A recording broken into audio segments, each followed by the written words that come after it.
Tonight, a Valley veteran says he's afraid to travel to receive the best medical care. He tells us a backlog and travel pay reimbursement from the VA would set him back financially. Channel 5's Frank McCaffrey went to a veteran service officer looking for answers. Ruben Cantu served in the Army during the late 1970s into the early 1980s. Since then, he says he's needed VA care for a number of health problems. Cantu says he's on a low income and he cannot afford to get the proper treatment. Ruben Cantu says he's had a number of medical issues that need attention. He needs help, but has found out that he can't get all the help he needs in the Rio Grande Valley. Because they don't have the doctors or whatever to address those issues. Cantu says if he travels to somewhere like San Antonio, he'll have to pay up front and apply for reimbursement through the VA.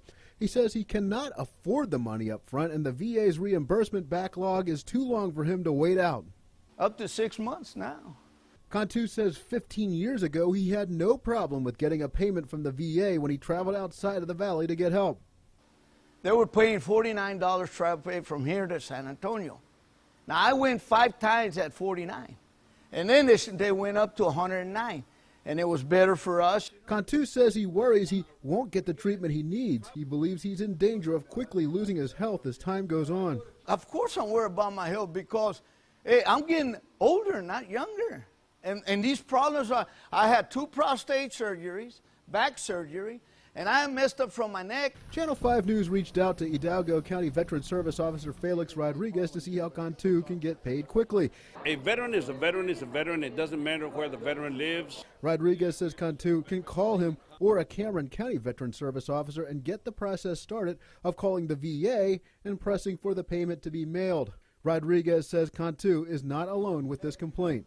This is something that we're dealing on with sometimes on a daily basis. Veterans need to keep their appointments, okay? And then we'll deal with that timeliness issue. If anything, to show VA that they need to do a better job of reimbursing veterans for their mileage. Rodriguez says veteran service officers are keeping a tally of how many veterans are dealing with the backlog in reimbursement. Channel 5 News also reached out to the Veterans Affairs Office in Harlingen. After repeated attempts, we could not get a comment on this backlog in travel reimbursement. Count on Channel 5 News to follow up on this story in the coming days to let you know what the VA says. In the Channel 5 News studio, Frank McCaffrey, Channel 5 News this weekend.